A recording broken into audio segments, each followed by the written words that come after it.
Welcome to the Community Food Systems at the Legislature's Working Groups Full Network post 2026 legislative session, Oregon's legislative session. We're here today learning from folks who were engaged in the session and learning some awesome stuff that they did, outcomes, the good and the bad from this session. It was a short session. My name's Andrew. I work for the Oregon Community Food Systems Network. I'm the associate director, and y'all have seen me around. I help support this working group, the Farming for the Future working group, and all sorts of different things. Thanks for everyone for joining us today as we hear from these awesome folks. We're going to give a quick little update on what's been going on. We'll share this recording out after the fact with folks who can't join. But we're going to hear from 5 folks today who have been engaged in this session. I'm really excited that first off, we're going to hear from partner, allied, amazing coalition, Oregon for All. We're going to hear from Ellie describing that coalition and the folk, what they're doing there. Then we're going to hear from Amanda at Partners for Hunger Free Oregon, Nellie at Oregon Ag Trust, Brittney at Friends of Family Farmers, and Amy at Oregon Organic Coalition to talk about their work during the session, things that they worked on, outcomes, lessons learned, that kind of stuff. And OCFSN, we have this Community Food Systems at the Legislature working group. We bring folks together during sessions and around the year to talk about food systems policy at the state level. We host we create, and Sophie, our intern, manages this, bills to watch matrix, where we kind of follow bills throughout the session, and then we publish a slideshow, a slide deck of 2026 food systems bills. So if you wouldn't mind putting those in the chat, those links, so folks can kind of see the broad, we follow a bunch of bills. And so we're going to hear about a few today, but there's a whole bunch of others, both related to food systems and connected to the work that we do, different justice work, allied work, climate work, that kind of stuff. So there's a lot in there for folks to take a look at and see what happened this session. It's a great place for folks to kind of track what's going on. The working group also, members of the working group share action items or calls to action, that kind of stuff. And thanks, Sophie. And so we, just to be clear, OCFSN isn't a policy coalition. We don't take policy, we don't create a policy platform every session, and we don't really advocate, but we connect our members who do that. Folks create policy coalitions around specific issues, and we help educate and connect the folks across the network on these different important things that really have a big impact on your work, funding, regulatory stuff, all sorts of things, really, really important. So, that is what we are. I don't want to go too deep into it. Well, you can check out the bills we watched and all that in your own time. But I want to pass it on to Ellie, who's here to share about the Oregon for All Coalition and a great opportunity for folks to get involved in. And just really happy to learn from them over there. So I'm going to stop sharing. You can share, Ellie, if you want, your slides, and we can go from there. Yeah, thanks so much, Andrew. I appreciate it. Let me share my slides here. Cool. My name is Ellie. I use she, her pronouns. I'm the coalition manager with Oregon for All. I'm here with our director as well, Jess, to help, answer any questions that folks may have afterwards. But yeah, just gonna run through like a couple of slides to just kind of give an overview of what the coalition is. I'm sure some folks here might be familiar with our work already, so apologies if it's a little bit repetitive, but yeah, we'll just kind of zoom through this. So we are a statewide coalition. We have about 170 member organizations making up our coalition. These organizations primarily are immigrant justice focused organizations, but not exclusively. We have lots of different types of, groups, nonprofits. We have a variety of like churches, legal service organizations, and nonprofits and organizations ranging across the spectrum of social justice work. So we have quite a few. Sorry, my phone's ringing. We have quite a few like environmental justice organizations. Um, we definitely have some food security organizations as well. So yeah, it's folks who came together to support the work of defending and protecting immigrant Oregonians. And even if you don't have that, like in your programmatic work, as long as you share that vision with us, you're welcome to be a coalition member with us. We launched back in February of last year. We're actually a reiteration of a coalition that existed back in like 2017, 2016, around the time that the driver's license bill was being passed. And at that time, our coalition was definitely more policy focused. We had like a strong policy arm, and that was a lot of our campaign work was around that. When our steering committee reconvened back in towards the end of 2024, right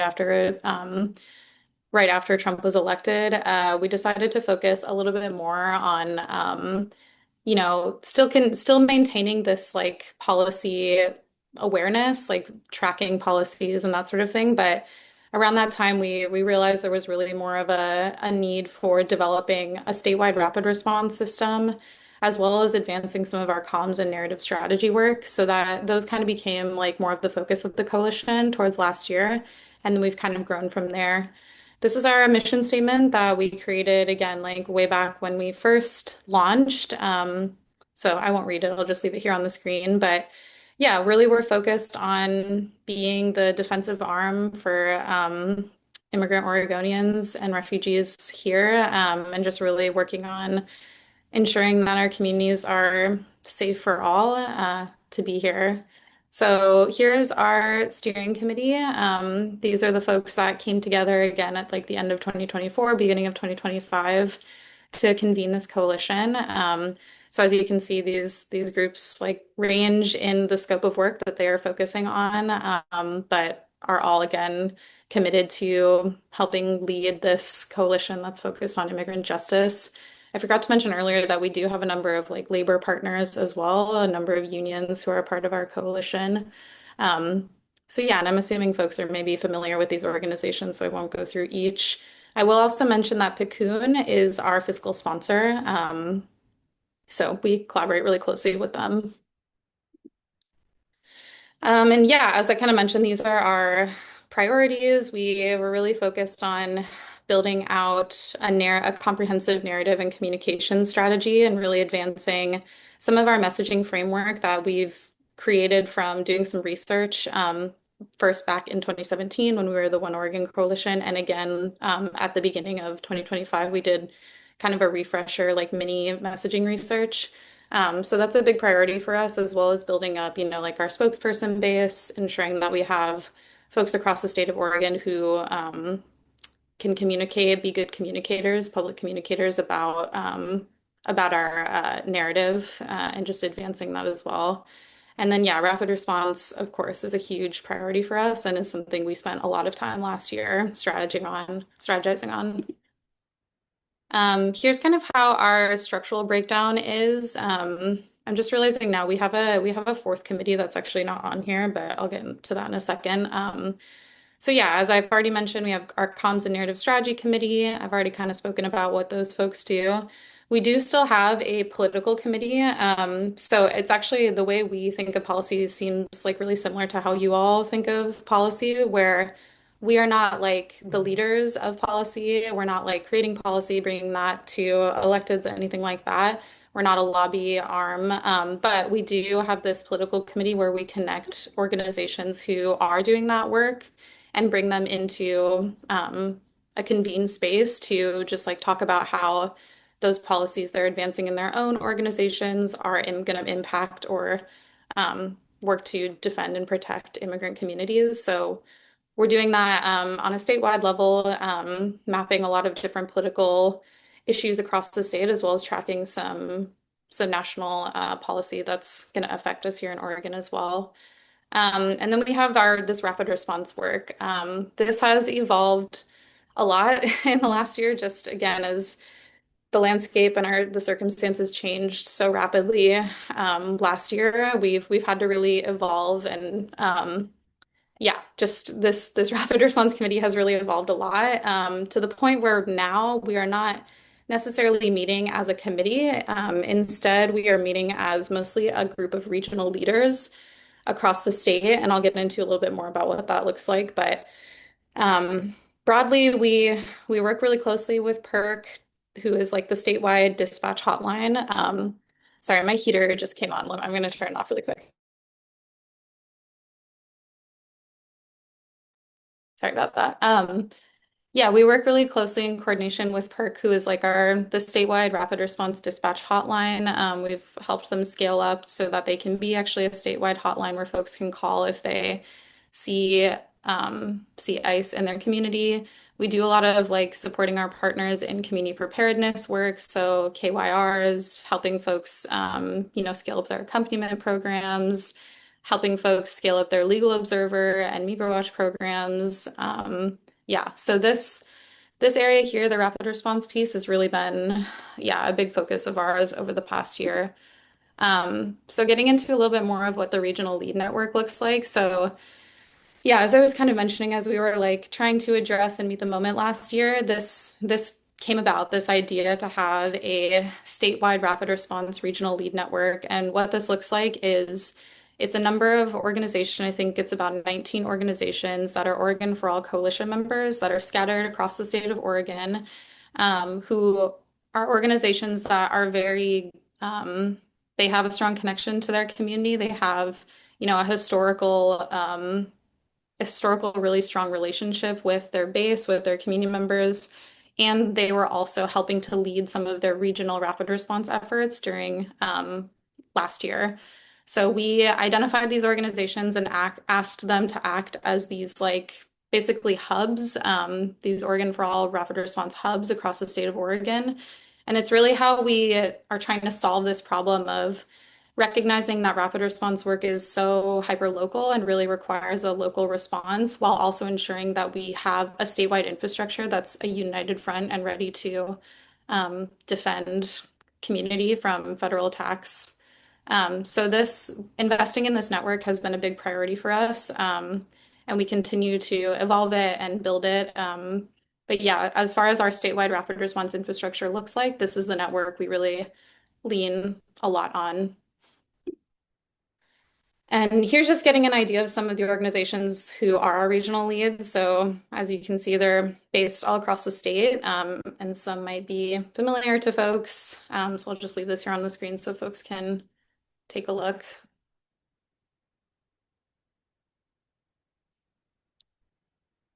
All right.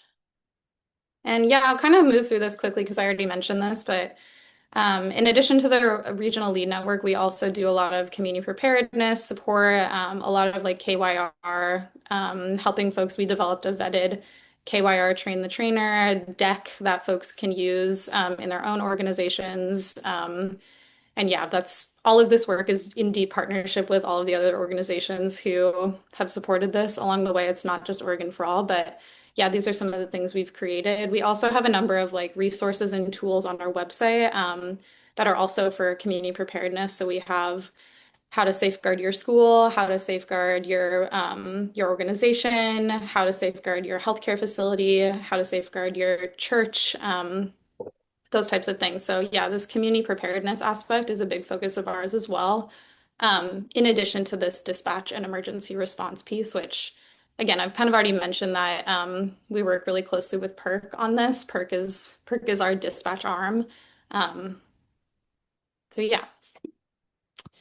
I also just wanted to put this up here. I know this isn't about Oregon for All specifically, but any opportunity I have to remind folks on how to call the PERC hotline, how to protect your family is a good opportunity. So these are just some important like contact numbers. This is the PERC hotline here, and this one is the Echo hotline. So This is for universal representation, legal services, free legal support for folks who have either had an interaction with ICE or, are going through immigration court, anything they might need. This is free universal representation. So these are really important contacts. And yeah, regardless of like your family makeup, the status of your family, it's important for all of us to know kind of like these steps to take in order to protect folks so that we can spread this information to folks who really do need this support and need this information. So I highly recommend, taking down the PERC hotline if you don't already have that. Um, and yeah, just yeah, familiarizing yourself with these steps to take to protect families. And just reiterating here, these are just, again, some key contacts that I can't say it enough. I strongly recommend folks like have this in their phone, easily accessible, and are able to like communicate this in your own networks, in your own organization. You make sure staff in your base have this contact information as well.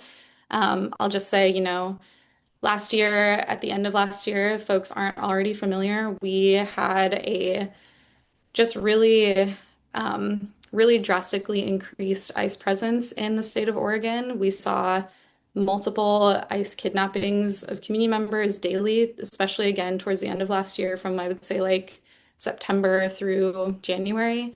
So any efforts we can take, even if folks are like not engaging with immigrant community directly necessarily, it's really essential for us to just build up this united front across Oregon so that if that type of increased activity happens again, we're just even more prepared.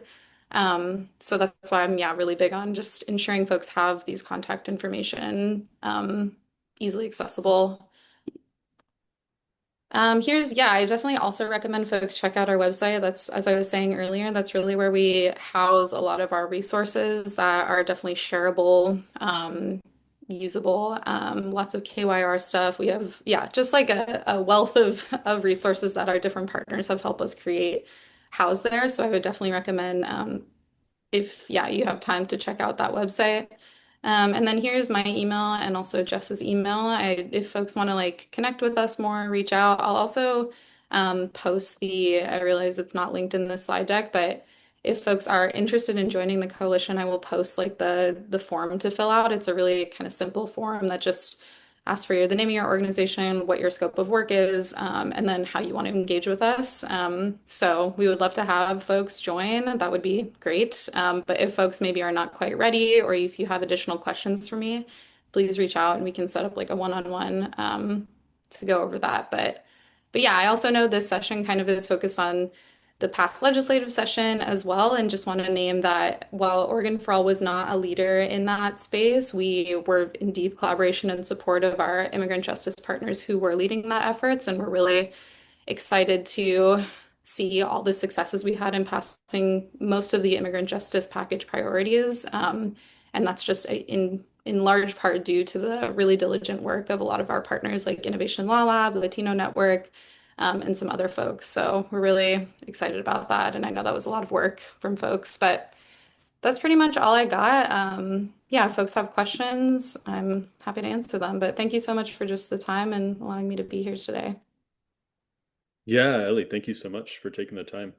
We do have the immigrant justice package tracked in our spot, the matrix and the slides, and so folks can look at all the specifics on those different bills and priorities and see how those all turned out there. One of the reasons I wanted Ellie and the folks from Oregon for All to join us today is that I looked through the partners or the coalition members, and many in our network were not on that list. So I wanted to give them the opportunity to connect to this group of folks who, who is an opportunity to expand their coalitions. So please reach out to them. Please go to their website and check that opportunity out. We could do a couple questions if folks have them.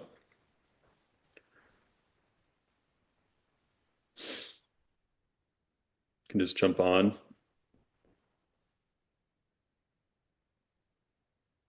I have one question. Does the coalition have a platform it sounds like it doesn't, that there's not a platform that all the coalition members sign on to and yeah, how does that work specifically, or is it more focused in the different coalitions that the members are part of, kind of like OCFSN, like I mentioned? You mean a policy platform? Yeah, policy platform. Yeah. Yeah, so yeah, no, Oregon for All doesn't have like a set policy platform. During this last legislative session, again, as I was saying, we took a lot of cues from the immigrant justice package, and that was kind of the policy that we supported. But in general, I would say our political committee focuses more on doing like political power mapping and political like landscape mapping across the state of Oregon. We're working right now a lot on um, like advancing and strategizing around local government and how to like pressure local government to pass protective resolutions for immigrant community, which we've already seen a number of wins across the state of Oregon with that. So I'd say that is more of our focus right now is doing that like local government power building. Great. Awesome. That's yeah, we're familiar with that here in this space. So that's awesome. That's that style of policy organizing. Well, thanks, y'all. Thank you so much for being here. And yeah, hope folks are able to connect with them at Oregon for All, and just really want to give our big appreciation to the work that you all are doing in that great, really sizable coalition you put together. So good, great work. Cool. Okay, we'll move on. And yeah, thanks again for joining us. Next, we have Amanda at Partners for Hungry Free Oregon, who will be sharing about their priorities, and I'm going to share here.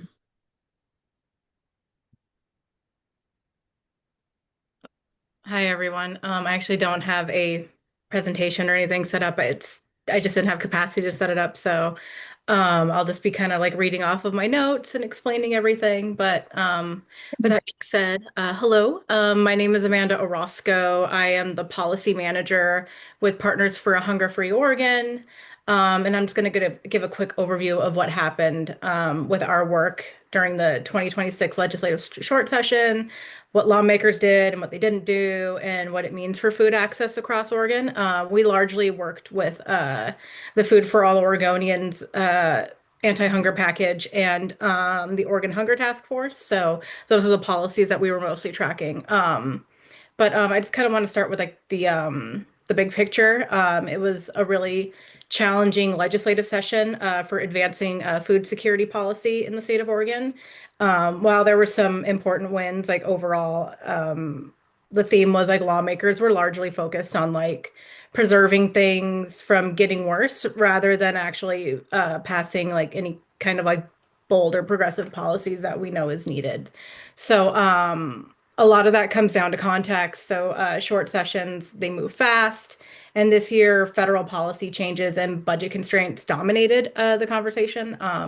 So many agencies were facing cuts, and lawmakers were spending much of their time reacting and trying to stabilize programs rather than expand them. But the takeaway is we did see overall like meaningful protections and some targeted investments, but most long-term solutions to hunger, they did not move forward. But I'll just highlight on a few important wins. So to start with the good news, I guess.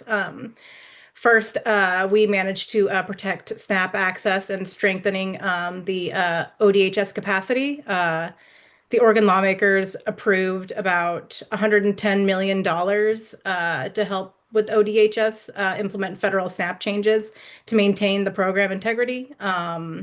The original ask was like $137 million, I want to say. So I mean, 110, it still helps, but the funding is really critical. It is meant to help address staffing shortages. It improves eligibility processing and reduces error rates, which is especially important because high error rates could trigger major federal penalties. I think HR 1 is saying that some of the penalties that we would be looking at were like hundreds of millions of dollars. So funding for ODHS and staffing is very important. So another thing that we managed to move on is transitioning into chip-enabled EBT cards. And that was fully funded, and that's a big deal. And it's a really great win because benefit theft through card skimming has been a major issue in the state, actually nationwide. Other states have already made this transition, like California, for example. They did chip EPT cards, and they saw theft drop by over 80%. So this is a practical, high impact upgrade that will help protect families with their food benefits. A third major win that was a really big deal in all economic spaces in Oregon policy this session was the expansion of Oregon's EITC, or the Earned Income Tax Credit, under Senate Bill 1507. Lawmakers increased the EITC to about 14% for all federal credit for most families, and 17% with children under the age of 3. So in practice, it means about $26 million more is going directly to low and moderate income families next year. And so that matters from a food security perspective, because this is flexible cash. Families can use it for groceries, rent, childcare, whatever is most urgent. So it's one of the few policies that actually reduces pressure on the emergency food system by helping families afford what they need up front. And I'll also make sure to include the link with more information about EITC and how to claim it, since a big part of the impact here is making sure people can actually access the credit. The bill was Senate Bill 1507. So yeah, while a lot this session was just all about holding the line, that's just a really good example of a policy that moves things in the right direction. And finally, emergency food assistance for refugees and humanitarian entrants, with federal changes expected to cut SNAP access for some communities. The legislature approved $2 million in one-time support. It's not a replacement, but it does help prevent immediate gaps in food access for some of our most vulnerable Oregonians. But now I'm just going to kind of dampen the conversation a little bit and say, where the legislature fell short this session in terms of food security. So lawmakers, they did have a chance to close the final gap and make school meals universal across all of Oregon, but that proposal didn't advance. The debate was largely focused on cost and whether high-income districts really needed that support. But what that misses is that universal meals they benefit all communities, no matter where you live. So it's meant to reduce stigma, eliminate the paperwork, prevent meal debt, and erase cost of living pressures. So even for families who might not qualify on paper, they're actually still struggling. But the good news is that advocacy did prevent a $27 million cut to existing school meal funding. So while we didn't expand the program, we did manage to actually protect it. But another key loss was the Oregon Hunger Response Fund. Advocates pushed for additional funding to support food banks facing rising demand, and that increase wasn't approved, which means that food banks will continue operating under significant strain across the state. And finally, another thing is there's no new investment to resilience hubs or their networks. So these are like community-based systems that support people during disasters, something that's increasingly important with climate impacts and disruptions across food access. But yeah, I can go more into details about that, I guess, if anyone needs more information. But that's just another missed opportunity to build long-term resilience into Oregon's food system. So even with all these challenges, advocacy groups like us, I feel like we did make a real difference this session. Because in just over a month, we managed to connect like over 1,000 people, like 1,000 advocates in touch with their legislators, with a concerted effort with everyone that's working with the Oregon Hunger Task Force and Food for All Oregonians. And we also helped over 150 people travel to Salem for the Food for All Oregonians Lobby Day. So with those efforts, we believe that, they prevented major cuts, they protected some core programs, and secured targeted investments. So while the session was constrained, these outcomes, they didn't happen by accident. They were driven by coordinated statewide advocacy. And so, looking ahead, this session was really about stabilization and not transformation. And we did protect key programs and built some important infrastructure, but we still have a lot of work to do come next session. We're still meeting to see what we can do in the long session for 2027. So, yeah, moving on to the next cycle, we're going to be focusing on protecting access to food, strengthening our hunger response systems, reducing child hunger, and advancing long-term food security solutions. So, yeah, we'll continue working alongside with you and anyone else who has capacity or is with us. But yeah, I think that pretty much covers it. I'll just say thanks again for the opportunity to share. And yeah, if you guys have any questions, feel free to email me. I don't really have a whole lot of time. But yeah, thank you. Thanks for being here, Amanda. Appreciate that. Really appreciate getting the food access side of the session represented here. There's one question in the chat if you have a chance to respond to that. If not, please email Amanda. Maybe you could put your email in the chat for folks. And we'll jump to Nellie. Sorry to have the screen jumping around. Anyways. Thank you, Andrew. Yeah. I also do not have a PowerPoint. We're going kind of old school analog here. So I'm also always happy to follow up if anyone has questions here or over email. So I'm Nellie McAdams with Oregon Agricultural Trust. And we were looking at several items in the last legislative session. So keeping funding that we'd already gotten in the long session, preventing several bad land use bills as well that would have taken farmland out of production and created a lot of non-farm uses on them. So we have some good and some bad to share. On the good side, we were able to hold on to our $2 million in funding for the Oregon Agricultural Heritage Program. This is the program that funds conservation management plans, working lands conservation easements, as well, that remove development rights from property, making it more affordable to future generations. The program has had fits and starts of funding. Most of the funding that we've received up until last session had been in off session years. We'd had to fight for it in the kind of floor sweepings in the interim years. So we're excited to get funding in an on year, especially any funding in last year's budget cycle. It was $2 million, which is not nearly enough to meet the demand for the program. But we became concerned when we saw that agencies were going to be asked to provide austerity budgets for a 2.5% or 5% reduction. And at Oregon Watershed Enhancement Board, they don't have very much general fund. And so all of that reduction would have come from the Oregon Ag Heritage Program. So we knew that we were going to have to defend that funding one way or another. We, Coalition of Oregon Land Trusts and myself, met with about half of the legislature to talk about the program.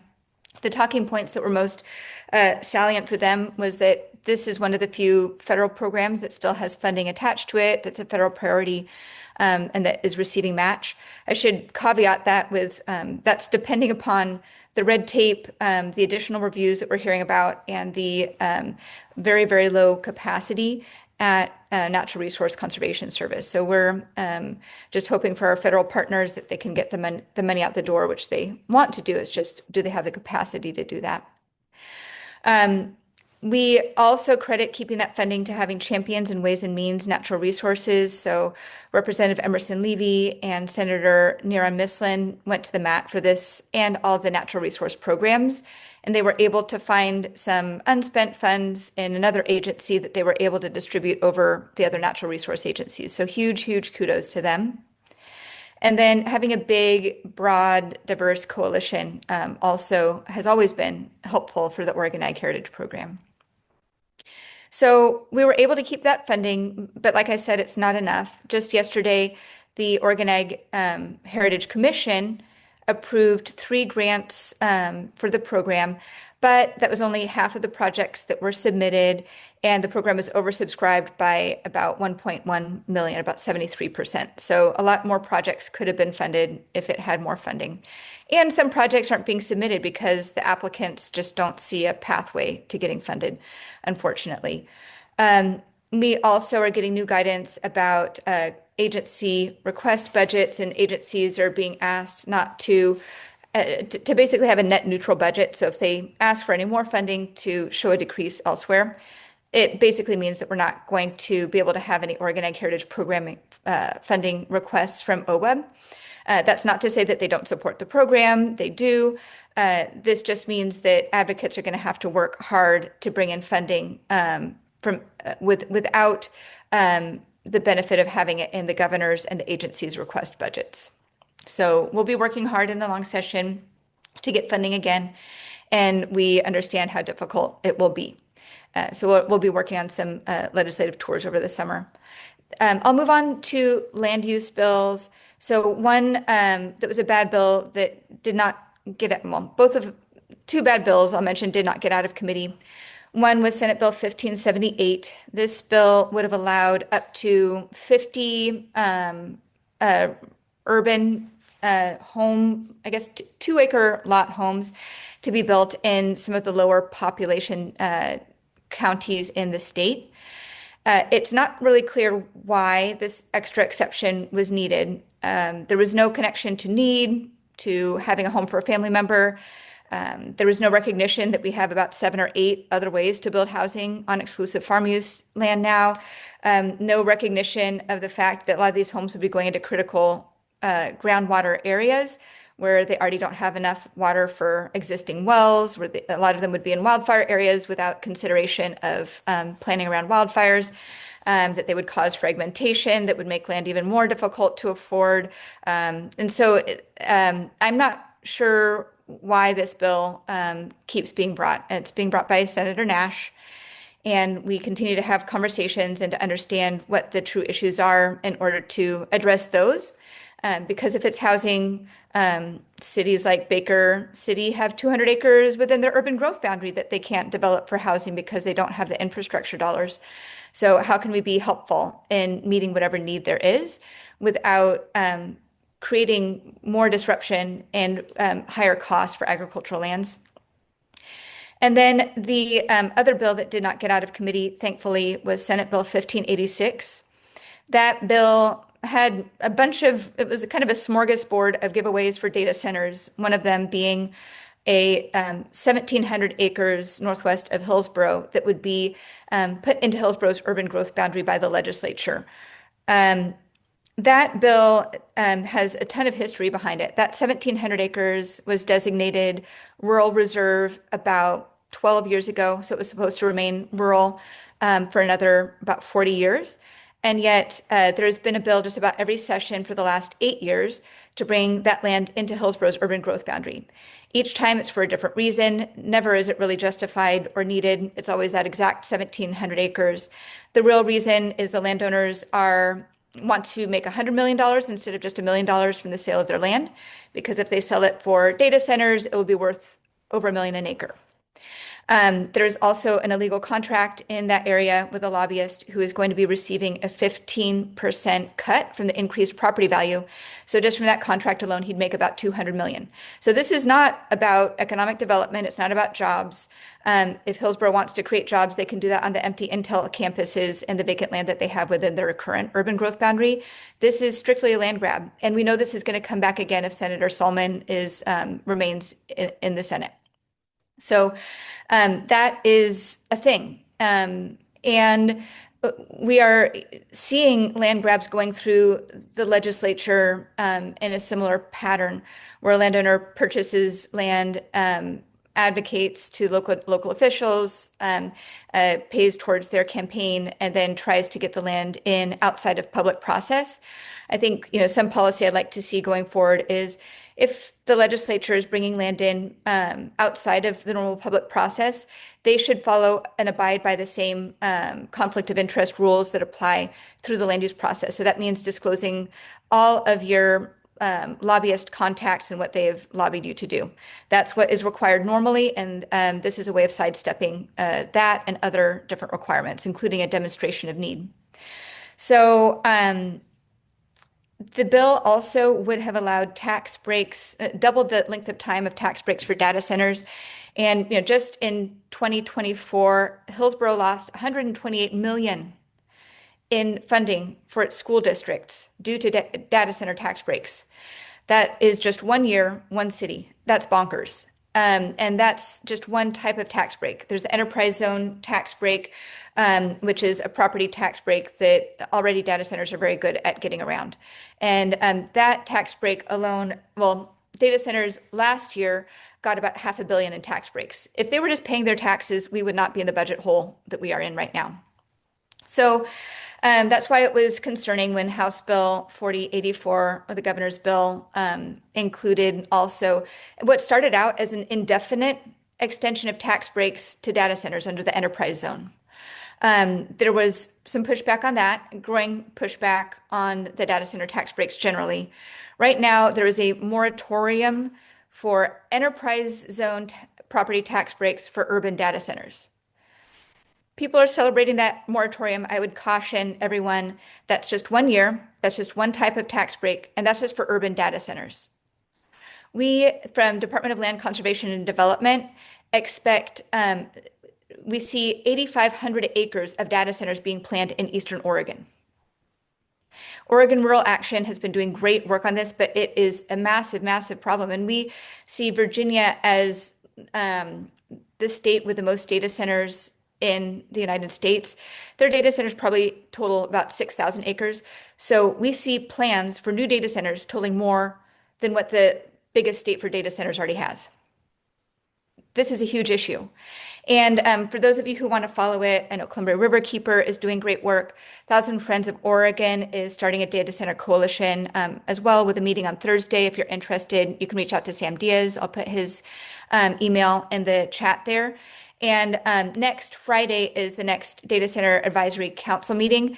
I attended the first one a month ago. It was pretty disappointing that the invited testimony there was almost exclusively pro-data centers, except for someone speaking for the Umatilla tribes. Kelly Campbell will be speaking from Columbia Riverkeeper about the water issues around data centers, but water quantity, quality, air quality, land, tax breaks. There are a number of different issues, as you all know, that are coming to the surface around data centers, and we haven't even begun to grapple with the consequences. So that's a teaser for the future. And then I will just be passing it off to Brittney and Friends of Family Farmers, who did wonderful work, especially on the farm stores bill, which unfortunately passed without amendments. But Brittney can speak to another bill that we tried to prevent, HB 4153. That we tried to prevent as written and to get amendments in, but we're not successful in doing that. Great. Yeah, awesome. Thanks, Nellie. That was really informative. Thanks for that tee up on the data center stuff. We'll jump to Brittney. Let's see here. Yeah, thank you. Yeah, we were riding the high off of last session with our passing of the exempt well use, but this session sadly was not quite as exciting and celebratory.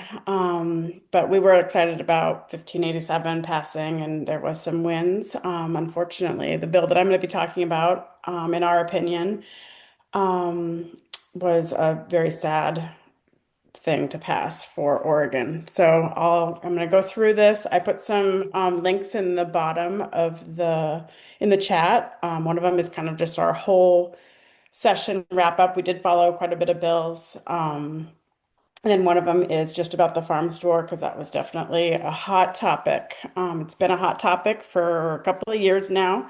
It's actually a very hot topic in the last decade. We've been hosting focus groups and surveys, and agritourism, along with land use and land access, always floats to the top. This is kind of a current iteration of a very long conversation we've been having. For the record, we love farm stands. We understand farmers want and need some other means of income, but we do want those limited, and we want to make sure that farmland stays farmland. With that said, we do understand that the farmers we do work with wanted changes to the farm stand code for years. I mean, they've wanted clarity, and we were hopefully working towards that. And unfortunately, with this bill, that did not happen. So just providing a little context to HB 4153, which we kind of call the farm store bill.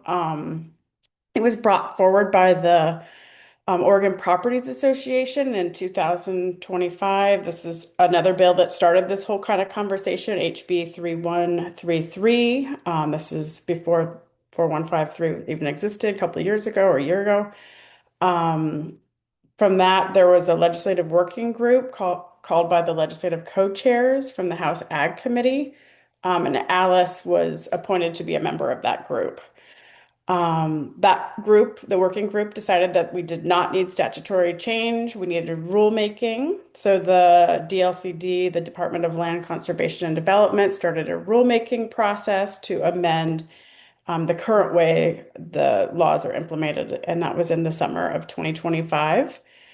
So this rulemaking process last summer kind of blew up, partly from a social media campaign you might have seen.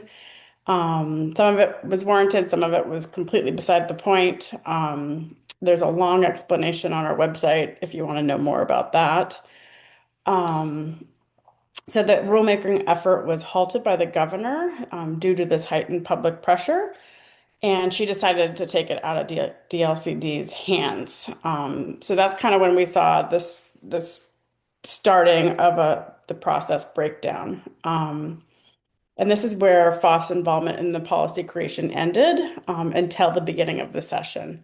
So we were a part of this whole conversation. And then we've always come to the table when we're invited, and we've continuously reached out to the governor to give our perspective. But there was honestly a closed door process between the governor's office, DLCD, ODA, and Oregon Properties Association, and a very small group of Farmer Advisory Committee who essentially drafted the legislative concept. And we actually didn't get that draft until a few days before the session, where we edited the document, and they did not make any meaningful change to the legislative concept.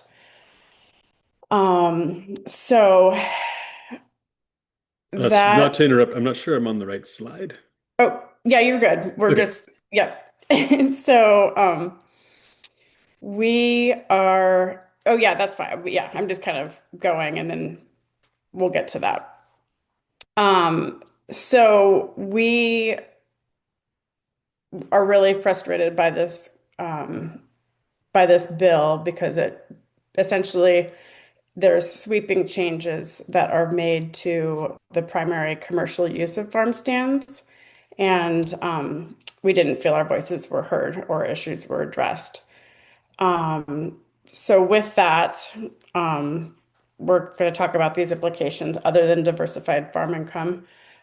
We do know that the farmers in our network want to diversify their income. We know they want to welcome people to the farm. They want educational experiences on the farm, that they charge a small fee for. They want farm-to-table dinners. They want clarity of the farm products versus incidental products. So those things we understand, and we were trying to come to the table to work towards clarification and getting these desires added to a bill. But what we're not in favor of is taking the whole agritourism statute, which is currently a sub 2 use of exclusive farm use land, and putting it into farm stand sub 1 use. So we'll talk about what that means, but just to clarify, remember that we are only talking about exclusive farm use and farm forest land when we're talking about this bill. So right now, subsection 1 land is there are uses for any uses that are allowed in every county in Oregon. So they cannot tell you to do this thing. They can only condition your permit. So the EFU zone land, there are uses that are allowed in every county. Subsection 2 has a list of activities that counties can choose to limit those types of activities. So agritourism permits, as the current law stands now, is in sub 2. So some counties allow certain activities, some do not, and they are subject to a good neighbor test. So that is where sometimes, like right now, farmers are frustrated because certain activities are allowed in one county and certain activities are not. And we did want to work on providing some clarification and making some changes to that, but we never wanted to put agritourism into a subsection 1 use for EFU zone land. So in this bill, as amended and passed, people were given the ability to build permanent structures of up to 10,000 square feet for public use for fee-based events with no limit. So that alone would, in our minds, drive up the prices of this farm use. While only 25% of the space can be used for incidental retail items, the rest can be used for the sale of farm products, event space, or prepared food sales. So this also, just a side note, FSA loans do not often take into account non-production farm income into account when loaning farmers money, which is often or sometimes a way farmers can access money because traditional loans are often very difficult to get. They go through FSA. So this type of EFU farmland use will drive a wedge between what farmers are able to afford and what the market would say the property is worth. So this means that basically the farmers will be likely out of reach who rely on these traditional farm loans to purchase this property. And we do not need any additional barriers when it comes to land access. We all know that it is really difficult as it stands to access property for farming. Okay, you could do the next slide. Okay, so let's talk about the Farm Bill. That was kind of some context. So this introduces a farm store kind of parallel permit, if you will. Originally, the original language of the farm stand was not included, but this version that was passed, they left the current farm stand language. So there's farm stand language and there's farm store language. So just to confirm to everybody, like this version does leave, if you have a current farm stand permit under current law, it will exist as an unchanged. This farm store bill or the farm store permit will be available to farmers with a certain amount of acreage and production. So they can have unlimited events and incidental item income. You do have to have something for sale that is grown on your property, but you can derive 99% of your income through this potential 10,000 square foot building that you're allowed to build from ticket-based events. So farm stand permits are for selling the farm product, and farm store permits are basically in our minds what it looks like now is for having people out to the farm as the end all be all. It is not for promoting farm product. So the eligibility, this acreage requirements are a problem in our opinion. So it is 80 acres or above. You have to have at least 45 acres in production. Less than 80 acres, but at least 40 acres. You have to have at least 25 acres in production. Less than 40 acres, but at least 20 acres. You have to have at least 15 acres in production.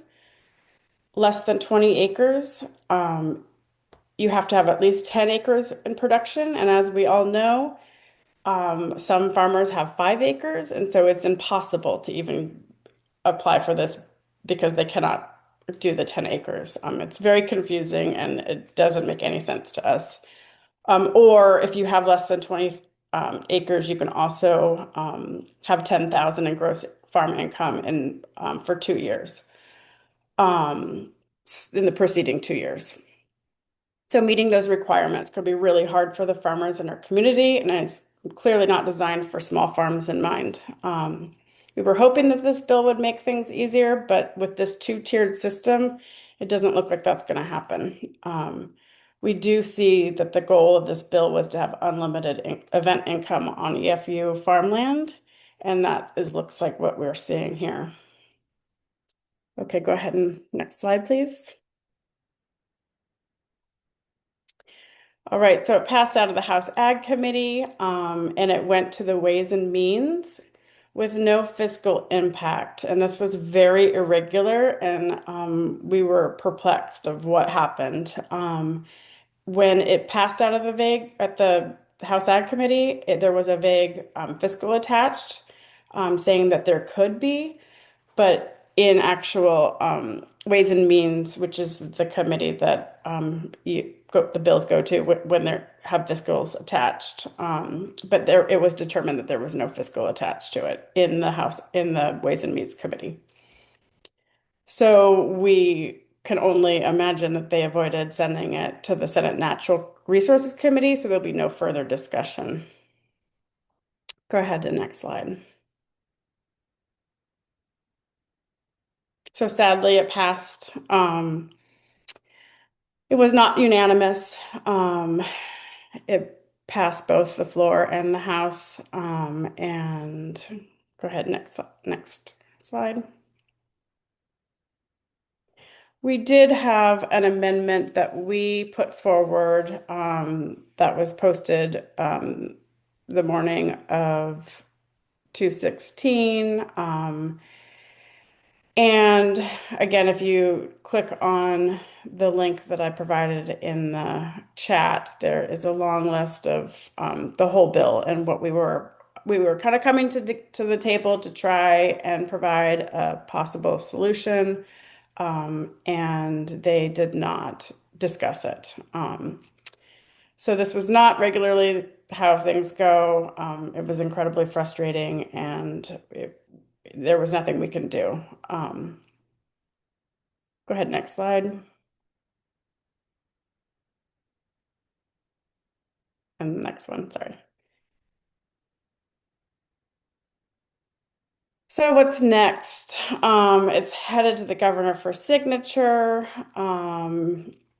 We don't think that she will veto the bill, even though there was so much.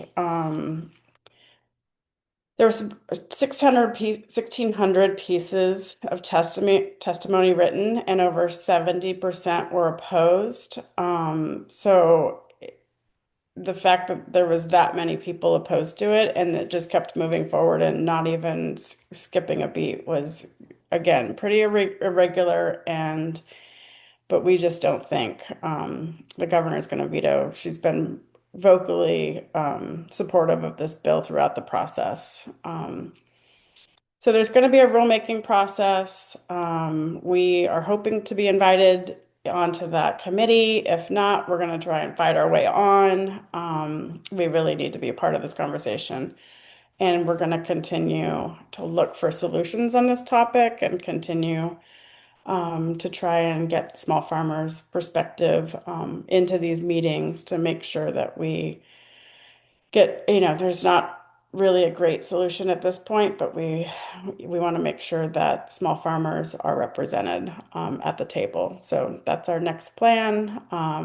We'll go from there, and then once the rulemaking process is done, we'll probably start helping small farmers understand, because this is going to be a really complicated. I mean, they were confused by the one farm stand permitting process, and now we have a parallel farm store permitting process. And so it's going to take a lot of work to have farmers understand what they can legally do on their property.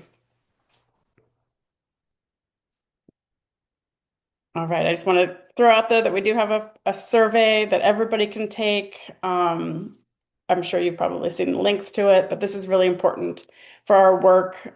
We know that land use is a really important and essential topic, and we want to make sure that we're getting documented as many people's opinions and on how we should move forward with that, especially. So. Thank you so much. We really appreciate you listening today. I wish I had better news on this, and the conversation will continue.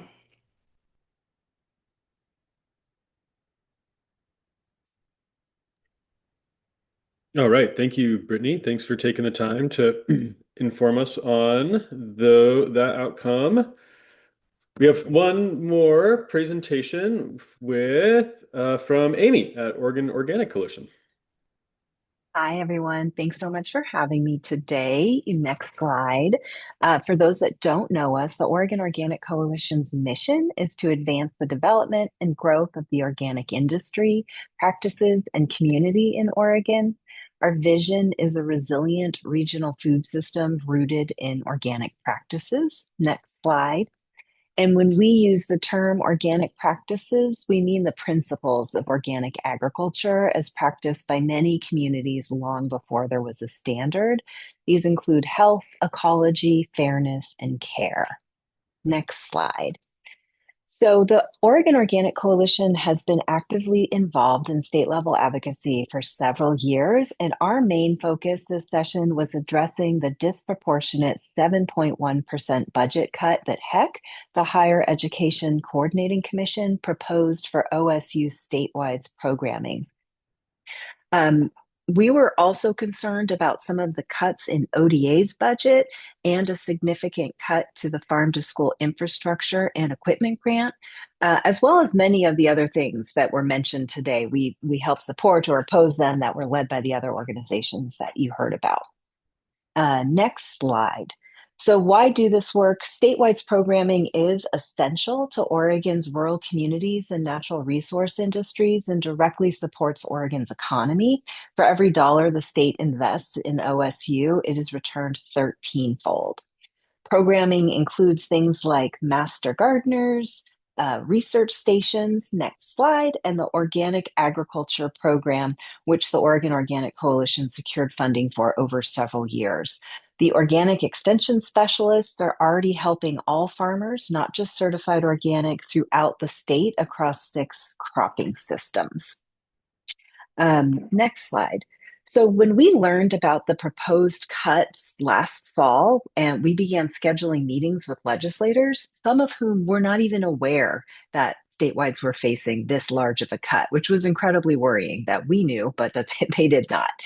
Further complicating the matter is that the HEC budget is overseen by the Ways and Means Education Subcommittee because it goes to OSU, and not a Natural Resources Committee, which you would think would be ag-related. And so many of the members on the Education Ways and Means Subcommittee are not as familiar with agricultural issues, and we think that that's probably one of the main reasons why it was facing such a large cut. They're like, oh, yeah, this doesn't really have to do with education. This is fine. So we had a lot of work cut out for us. So next slide. So we really jumped into action and started doing a lot of advocacy and grassroots advocacy actions starting well before the session. We had a sign-on letter with hundreds of signatures from businesses, farms, and individuals. Thanks to all of you who supported it.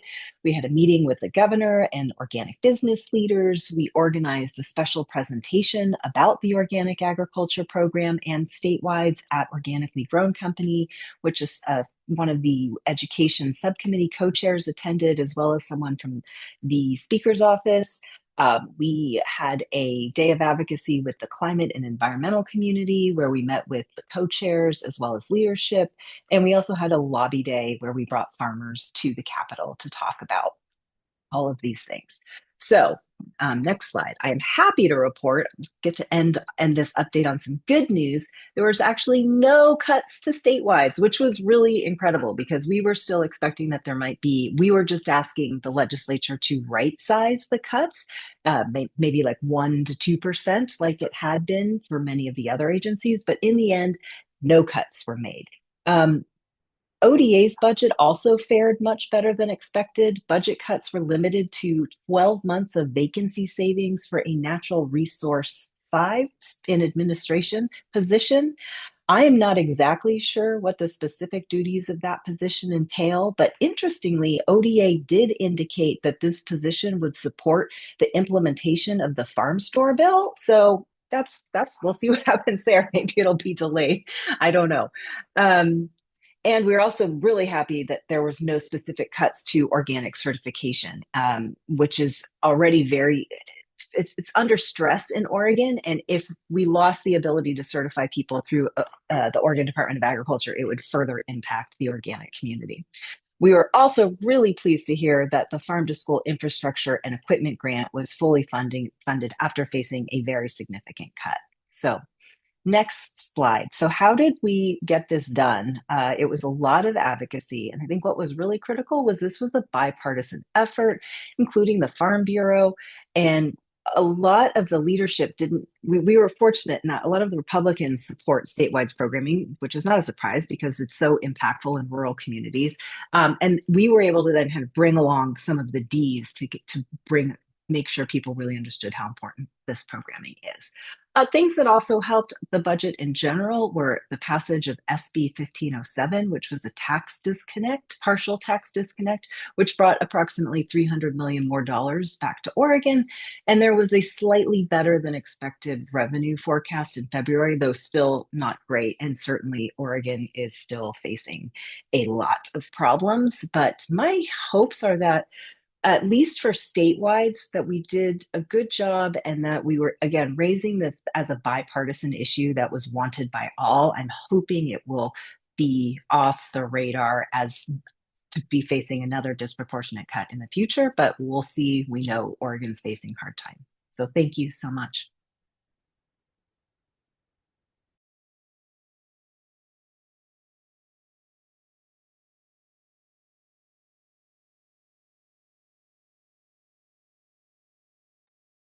Okay, sorry about that. Lost my thank you, Amy. That was great. Good job on that. Nice to end on a positive note. Will folks have any questions? We have a couple minutes, maybe a question or two. This looks like Lauren's was answered in the chat. Any questions to our presenters?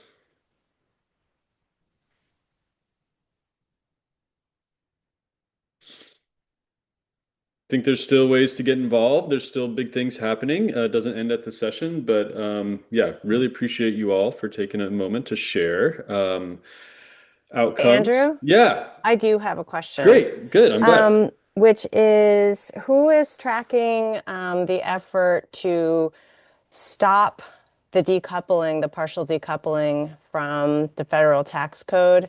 I know there's an effort to refer that to voters on the November ballot, and our lobbyist told us at OSU that if they get 80,000 signatures, they'll be able to pause that decoupling, meaning that there may be budget problems ahead. And I don't know if it's too soon to tell, but I would be very interested to know if anyone on this call has some intel on that.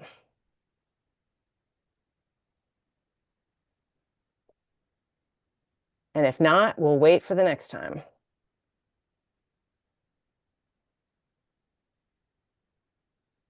Sounds like we need to get someone with that intel. Yeah, we had about 30 seconds to celebrate, and then our lobbyist told us about that. We're like, great.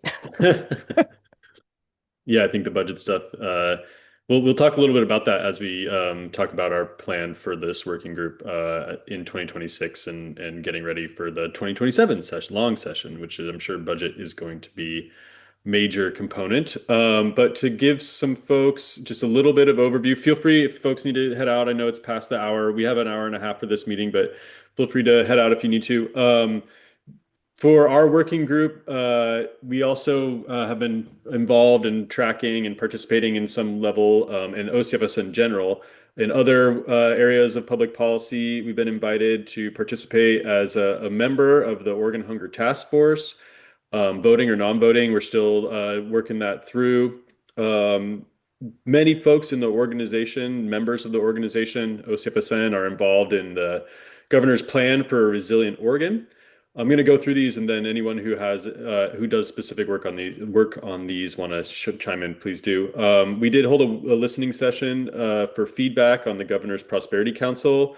I think there's opportunities to engage with that in the future, and then folks at ORCAN have been tracking Governor Kotek's EO number 2526 on climate resilience in Oregon's lands and waters. So there's other stuff happening, important things that are going to inform the 2027 session, really impactful for some of the work that folks do in our network that we are tracking and engaging in. Yeah, anybody want to speak to any of these real quick? Oh, there's a question in the chat. I didn't see it.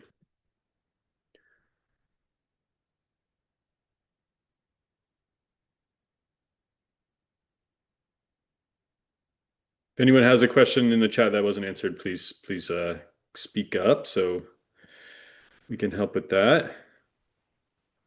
Do you want to say anything, Nellie, on Prosperity Council? Can I ask a question? Oh yeah, Jen. I was curious if anyone is tracking the updated BLM land management plan and its potential impact on people who graze on BLM land. I know it's mostly about logging, but just wondering if anyone's paying attention to that. I have not heard anything on that. Sounds like a great question for another call where we look at this federal logging policy. Andrew, you'll know all the words to this song when you see it because of your past work on forest protection. Yeah. Yes, and I see stuff in that space around the logging piece, but I have not seen anything on the grazing piece. So we should look into that. Jen, we can talk about that. It's a good question. Voting member on no, we haven't formally joined as a official member. We are thinking through, we're talking to Chris, who manages Oregon Hunger Task Force, around what votes the members make, and specifically on policy. OCFSN is not, as I mentioned at the beginning of the call, is not a policy council. We do not take policy positions, and we don't adopt a policy platform, and we don't have currently a method or a way for OCFSN members, 52 members, current updated members, to approve or vote on a policy platform. This is something we're talking extensively about in our strategic planning process. I think there's space in there to really dive into that, but it's not going to happen overnight. And there's an opportunity to become a non-voting member of the task force. So at least engaging in those meetings, providing a pathway for our members to influence what's happening there. And then as we develop that, thinking through a policy decision-making process for OCFSN that, we're engaged with that. Cool.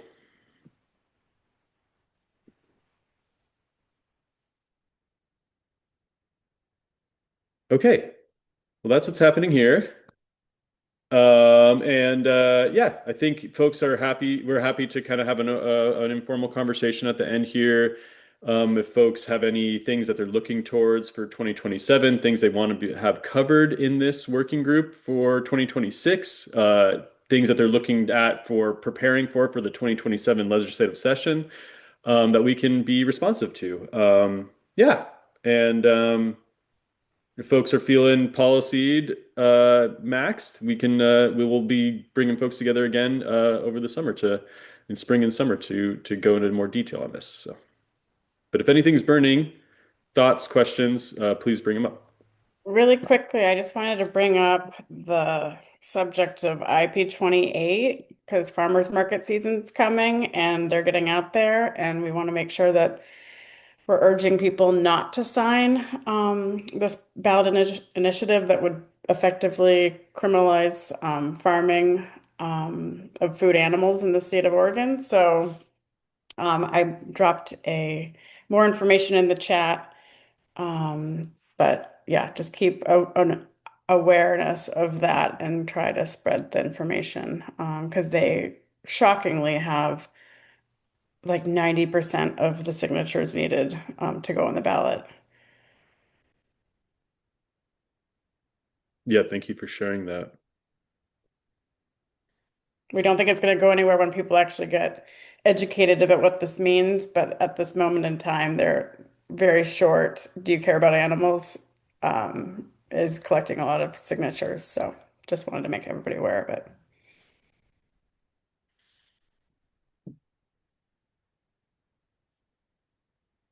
Thanks for that, Brittney. Anything else from folks? Well, great work on the session. Thanks for being involved. Thanks for coming and engaging with our little world here to connect and learn from each other on policy. And yeah, hope you get a little bit of a break and come back with a lot of energy and excitement for what's coming up. It's a marathon, so we're here to help each other out. So thank you all. Have a good rest of your Friday. Thanks for having us. everybody. Later. Thank you. Thank you. Thanks all.